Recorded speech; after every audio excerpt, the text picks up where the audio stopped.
जो इंसान आज आपसे पैसे मांग के आपको काम करा रहा है, वो आगे जाके आपको कैसे पैसे दे सकता है?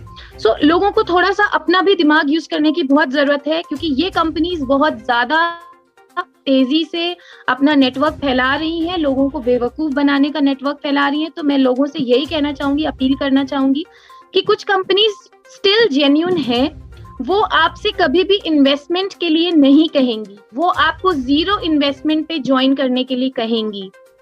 तो आप ये देखिए कि जो आपसे पैसे मांग रहे हैं, आप उनसे दूर रहिए, क्योंकि वो एक तरह के नटवर लाल हैं, वो आपको बेवकूफ बनाने के लिए आए हुए हैं। जब मैं छोटी थी, मुझे याद है कि लॉटरी चला करती थी, अगर आपको याद होगा तो वो लॉटरी जो थी, वो एक तरह का ढांचा था, लोगों को बेवकूफ बनाने का एक बहुत अच्छा तरीका था। और जो लोग जिनके पास कोई काम नहीं हुआ करता था, वो लॉटरी का टिकट जरूर खरीदते थे, उन्हें लगता था शायद आज मेरी किस्मत चमक जाए। वो लॉटरी तो बंद हो गई, लेकिन उसके बाद लोगों ने बहुत सारे अलग अलग तरीके अपनाए लोगों को बेवकूफ बनाने के, जिसमें से ये जो आपने अभी बताया, ये भी एक तरीका है। और आजकल ये तरीका बहुत जोरों शोरों पे, क्योंकि कहते हैं ना, जब इंसान मजबूर होता है तो हर इंसान उसका फायदा उठाता है। और इस वक्त लोग बहुत मजबूर थे, उनको लोगों ने बहुत तरीके के ऑफर दिए कि आप हमारे साथ जुड़ जाइए, आप हमारे साथ ये काम करिए, आपको इस तरीके का फायदा होगा। लेकिन मैं आपको बताऊं, गलती सिर्फ उनकी नहीं है, गलती लोगों की भी है, क्योंकि आंख बंद करके आप किसी के ऊपर विश्वास नहीं कर सकते। नमस्कार, आदाब, सलाम। आप देख रहे हैं X24 न्यूज। जैसा कि हमने हमेशा अपने चैनल के माध्यम से आपको देश विदेश की खबरें और जो देश विदेश में हो रहे हैं सभी न्यूज दिखाते आए। आज हमारे साथ जुड़ी हुई है एक अध्यापिका, एक टीचर, साथ ही साथ एक सोशल एक्टिविस्ट। आप इन फेसबुक पे देख सकते हैं, नाम है अशरा नवाज। बहुत बहुत शुक्रिया अशरा जी आपका आने पर। बहुत बहुत शुक्रिया, आपने अपना बहुत कीमती समय दिया हमको, बहुत बहुत शुक्रिया आपका। आज बात करेंगे, धन्यवाद कि आपने हमें इनवाइट किया।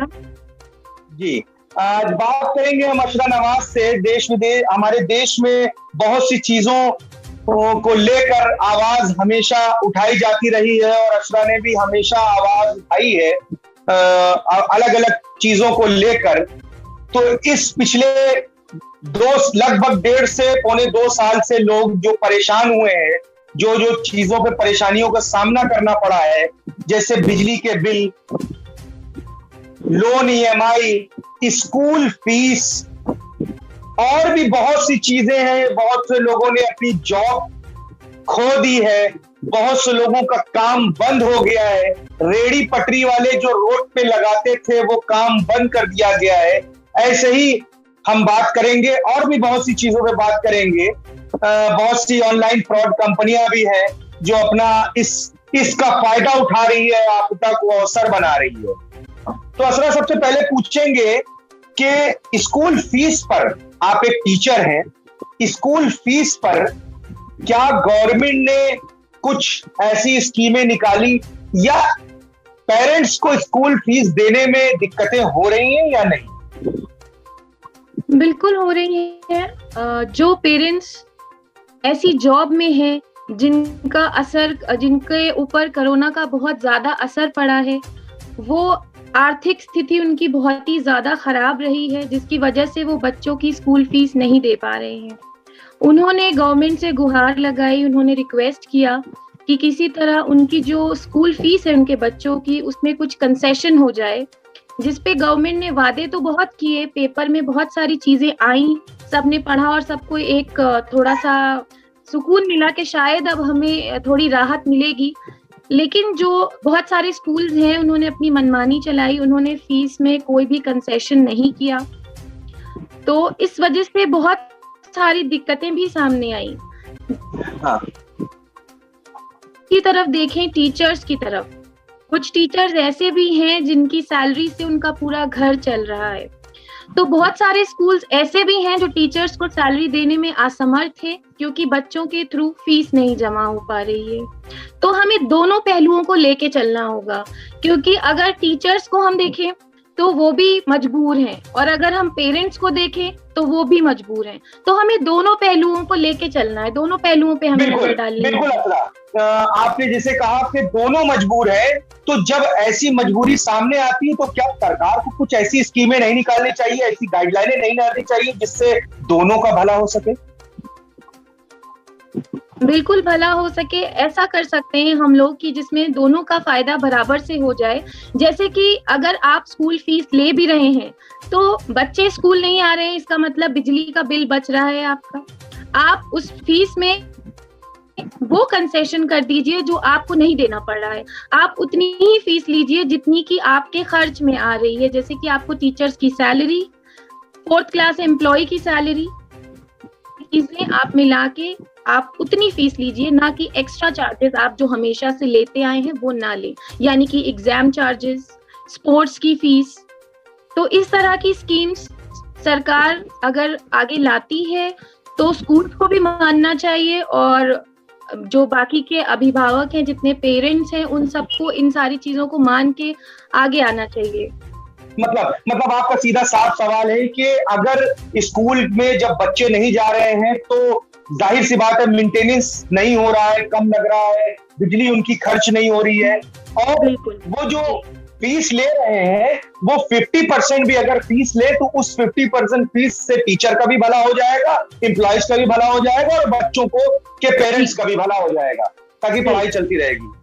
तो ये तो रही फीस स्कूल की बात। सरकार इस पे संज्ञान लेके अगर कोई गाइडलाइन जारी करती है तो जिससे दोनों को फायदा हो सके। अब रही बात आए बिजली के बिल, आप देखा है आपने कि लॉकडाउन में सारी चीजें बंद हो जाती है।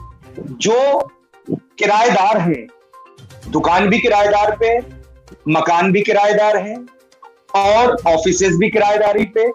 तो कहीं ना कहीं आपको लगता नहीं है कि अगर उनको ये भी डर होता है कि अगर हम मकान का किराया नहीं देते तो हमको मकान मालिक बाहर करता है, दुकान का किराया नहीं देते हैं तो दुकान मालिक हमको बाहर करता है, ऑफिस को किराया नहीं देते तो ऑफिस मालिक बाहर करता है।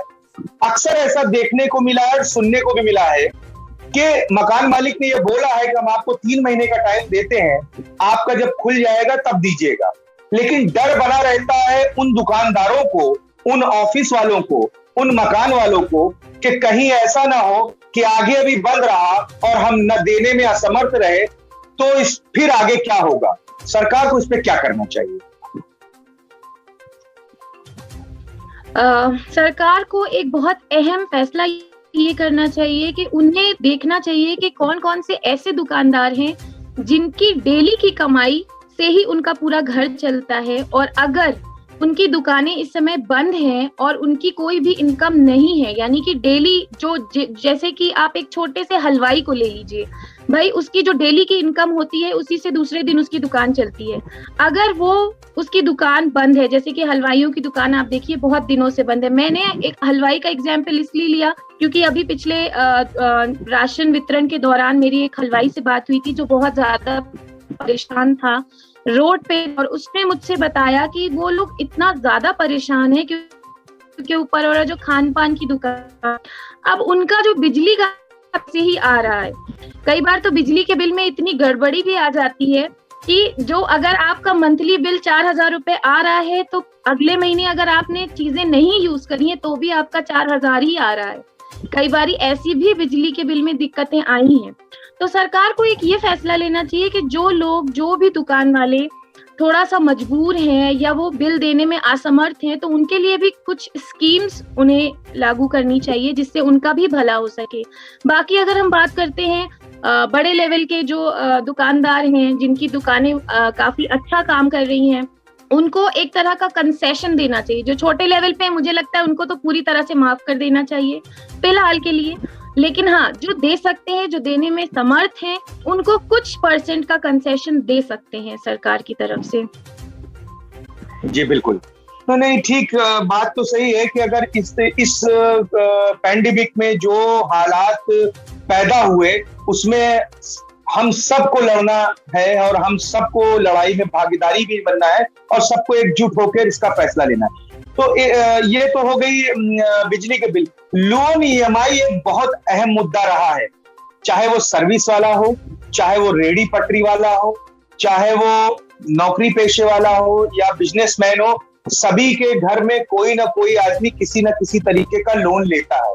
सरकार ने एक लोन पे तो एक गाइडलाइन जारी करी कि आरबीआई के थ्रू कि आप इसमें मेमोरेटोरियम ले लीजिए, तो मेमोरेटोरियम लेने में आपको एक्सटेंड मिल जाएगा, कुछ टाइम मिल जाएगा, लेकिन ब्याज तो आपको देना ही पड़ रहा है ना। तो कहीं ना कहीं आदमी जी कहीं ना कहीं आदमी इससे भी तकलीफ में है कि हम मेमोरेटोरियम लेते हैं और ब्याज हमको डबल देना पड़ता है। तो इस पे आपकी क्या राय है? ये जो सरकार की स्कीम आई थी, मुझे याद है पिछले साल एक स्कीम आई थी कि जो लोग ईएमआई देने में असमर्थ हैं, वो, क्योंकि मेरा खुद का भी एक लोन था, मुझे याद है, तो हम लोगों को जब ये गाइडलाइन मिली कि आप लोग थोड़े दिन के बाद लोन दे सकते हैं या ऐसा कुछ है, तो ऐसा कुछ भी नहीं है, क्योंकि ये सिर्फ एक तरह का छलावा था।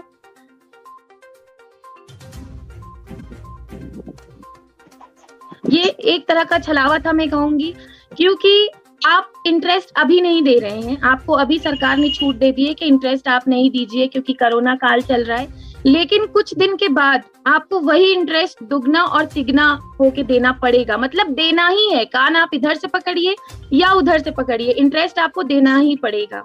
तो सरकार को कुछ ऐसी गाइडलाइंस जारी करनी चाहिए जिसमें अगर हमारी सैलरी नहीं आ रही है या हमारी दुकान, हमारा कारोबार नहीं चल रहा है और हम ईएमआई देने में असमर्थ हैं, तो हमें कुछ महीनों की मोहलत दी जाए और उस पे कोई भी इंटरेस्ट ना लगाया जाए।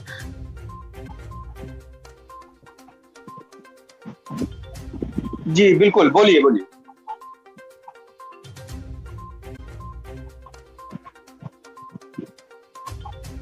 जी, ये तो हो गई, बोल दिया, सुनाई दे रहा है? नहीं जी, ठीक है ठीक है, ये बोला ईएमआई पर, ठीक है। अच्छा, आप हमेशा जब से ये लॉकडाउन लगा, मैंने आपको आपके सोशल मीडिया के माध्यम से, इवन मैंने आपका कवरेज भी किया, और आपको शायद पता भी नहीं है कि मैंने किस टाइम पे कवरेज किया। आप निकल के कोरोना के टाइम से, मैंने उससे पहले तो मैं आज जानता भी नहीं था आपको, जब मैंने आपकी एक्टिविटी देखी कि आप गरीब लोगों के लिए बस्तियों में जा जाकर खाना पीना कपड़ा पैसा उनको हर तरीके से मदद कर रही थी, तो कोई ना कोई आपको ऐसे भी मिले होंगे जिन्होंने अपने दुख आपके सामने बयां किए होंगे। तो इस पूरे कोरोना में जैसे देश में सभी लोगों ने मिलकर साथ दिया, सब लोगों ने एक दूसरे का साथ दिया, बढ़ चढ़ कर साथ दिया, लेकिन कहीं ना कहीं जो साथ देने वाले हैं उनके मन में भी ये आता है कि आखिर कब तक हम कर पाएंगे इसको। तो क्या इसमें आपको कहीं पास भी, जैसे और भी गवर्नमेंट ने बहुत बड़े बड़े पैकेज दिए कि 20 लाख करोड़ का पैकेज आया है, तो आपको कहीं भी, आप शहर के अलग प्रदेश में हर जगह जा जाके आपने काम किया, तो कोई भी ऐसा बंदा मिला जिसने ये कहा हो कि सरकार की तरफ से हमको कुछ बेनिफिट मिले? अच्छा, बात अगर सरकार की तरफ की बेनिफिट की आती है, तो मैं ये बताना चाहूंगी कि जब हम इस तरह की बस्तियों में गए और वहां पे लोगों के जब हम लोगों ने हालात देखे, तो ठीक है, वहां पे कोरोना तो नहीं था, वहां पे कोई भी इंसान ऐसा नहीं था कि जिसको कोरोना हो, लेकिन उनकी आर्थिक स्थिति बहुत ही ज्यादा खराब हो चुकी थी, क्योंकि उसमें ज्यादातर लोग जो थे वो लेबर क्लास के थे या किसी दुकानों में काम कर रहे थे, रेहड़ी पटरी वाले जी। तो उन जो पहला सेंटेंस था वो ये था कि हमको कोरोना ने नहीं मारा, हमको भूखमरी ने मार डाला। तो उनका ये जो बात थी, तो हमने उनसे जब पूछा कि आपको सरकार की तरफ से कोई मदद मिली, तो उन्होंने हमसे हाथ जोड़ के बस ये कहा कि जो हमें थोड़ा बहुत चावल और आटा मिल जाता है उसके लिए भी हमें पैसे देने पड़ते हैं, कंट्रोल से जो हमें मिलता है, उसके अलावा हमें कोई मदद मिली नहीं। हाँ, हमें आश्वासन जरूर मिला है कि हमें मदद मिलेगी, लेकिन मदद मिली नहीं है। हाँ, शहर के जो कुछ लोग हैं, जो कुछ अच्छे लोग हैं जो हमारी मदद करने आते हैं, सिर्फ उन्हीं के द्वारा हमें मदद मिली है। जैसे मैम आप आई हैं मदद करने के लिए, उसी तरह कुछ और भी लोग हैं जो राशन से, पैसे से, कपड़े से हमारी मदद कर रहे हैं। बाकी सरकार की तरफ से फिलहाल कोई मदद नहीं मिली है हमें। जी, तो कहा जाए तो इसमें लोगों का सिर्फ यही कहना था कि हमको कोरोना ने नहीं बल्कि भुखमरी ने मार डाला। जी, तो आपने इस मुहिम को क्या सोच के चलाया था कि आखिर कब तक हम ये चला सकते हैं और कब तक इसमें बढ़ चढ़ कर हिस्सा ले सकते हैं? आखिर आपकी भी तो जेब है, आपके पास भी तो कमाने का साधन जो भी होगा, आप उसमें अपना एक बजट निकाला होगा। क्या सोच के रखा था? कितने दिन लॉकडाउन रहेगा और कितने दिन हम सेवा करते रहेंगे, खिदमत करते रहेंगे? जब हमने ये हालात देखे कि लोग बस ये लग रहा था कि अब नहीं तो कभी नहीं, मतलब अगर आज हमने लोगों की मदद नहीं करी तो फिर शायद मौका ना मिले। जिस तरह के हालात थे 2 महीना पहले कि हर 1 घंटे पे किसी ना किसी के मरने की खबर आ रही थी, तो बस दिल में ये हुआ कि अब मदद कर ही डालो, क्योंकि अगर अब हमने कुछ नहीं किया तो फिर कभी नहीं आएंगे। तो जिसके लिए मैं अकेले नहीं, मेरे साथ कुछ और भी हमारे दोस्त थे जिन लोगों ने हाथ आगे बढ़ाया और हम सब ने मिलकर लोगों की मदद करना शुरू किया। हम सारे पता करते। नाम बताइए, क्योंकि मैंने आपके सोशल मीडिया के प्लेटफॉर्म से देखा कि आप पूरी गाड़ी में ऑक्सीजन सप्लाई कर रही थी, आप राशन सप्लाई कर रही थी, और मेरे एक रिलेशन में है, वो हॉस्पिटल में एडमिट थे और आपको शायद नहीं पता, आपने ब्लड का भी इंतजाम किया था। तो बताएं आप, नाम आपकी टीम में कौन कौन है जो अभी तक आपके साथ जुड़ा हुआ है, कर रहा है? जी, हमारे साथ एक बहुत बड़ी सी टीम है और सबसे बड़ी बात, उस टीम में सारी महिलाएं हैं। लोग कहते हैं कि महिलाएं कमजोर होती हैं, लेकिन इस कोरोना काल में महिलाओं ने ये साबित कर दिया कि वो किसी तरीके से कमजोर नहीं है। और हमारे साथ हाथ से हाथ मिला के उन्होंने इतना काम किया इन 2 महीनों में, जिसमें सबसे पहला नाम आता है तुहिना द्विवेदी, रुचिता अरोरा सचदेव और फातिमा इकबाल मैम, डेजी जैदी और अतुल्या सिंह। ये सारे लोगों ने हमारे साथ मिलके बहुत काम किया और जितनी मदद हो सकी, जिस तरीके से मदद हो सकी, सबने हमारी मदद की, क्योंकि अकेले तो इतना बड़ा काम करना मुश्किल था। ये मुहिम हम समझ लीजिए आज हमें 2 महीना हो रहा है हम लोगों को ये काम करते हुए, और हमारा काम लगातार चल ही रहा है। ऐसा नहीं कि हमारा काम रुक गया है। और इनफैक्ट मैं अभी बाहर आई हुई हूँ, आउट ऑफ स्टेट आई हुई हूँ मैं। नहीं, ये मैं शुभकामना भी देता हूँ और ये दुआ भी करता हूँ ऐसा ही काम चलता रहे। लेकिन एक बहुत बड़ा सवाल एक ये है कि जब लोग घर में बंद रहते हैं लॉकडाउन में और उनके पास पैसा नहीं आता है और पैसा खर्चा होता है, तो ऑनलाइन कंपनियां निकलती हैं, फ्रॉड कंपनियां, और वो अपनी एक स्कीम चलाती हैं। लोग उसके जाल में फंसते हैं मजबूर होकर, क्योंकि उनके पास पैसे नहीं होते। तो बहुत सी कंपनियां आती हैं जिन्होंने पैसे भी दिए। एमवे है, ऑनलाइन कंपनियां, एमवे आज तक है, मोदी केयर है आज तक है, और हर्बल लाइफ है आज तक है, चल रही है, लोगों को पैसा भी कमा रही। लेकिन इस कोरोना पीरियड में जो कंपनीज आई और आने के बाद अपनी पैड बनाई और लोगों से पैसा ऐंठ रही है, उनसे कैसे बचा जाए? क्या ये कंपनियां जो हैं वो वाकई स्कैम करती हैं, अपने नीचे चैन जोड़ने वाला काम करती हैं और बहुत सी बातें करती हैं कि हम ये देंगे, वो देंगे, ऐसा प्रोडक्ट देंगे, और प्रोडक्ट भी नहीं देती? तो इस पे आपकी क्या प्रतिक्रिया है, क्या राय है आपको, कैसे बचा जाए? जब मैं छोटी थी मुझे याद है कि लॉटरी चला करती थी, अगर आपको याद होगा तो वो लॉटरी जो थी वो एक तरह का ढांचा था, लोगों को बेवकूफ बनाने का एक बहुत अच्छा तरीका था। और जो लोग जिनके पास कोई काम नहीं हुआ करता था वो लॉटरी का टिकट जरूर खरीदते थे, उन्हें लगता था शायद आज मेरी किस्मत चमक जाए।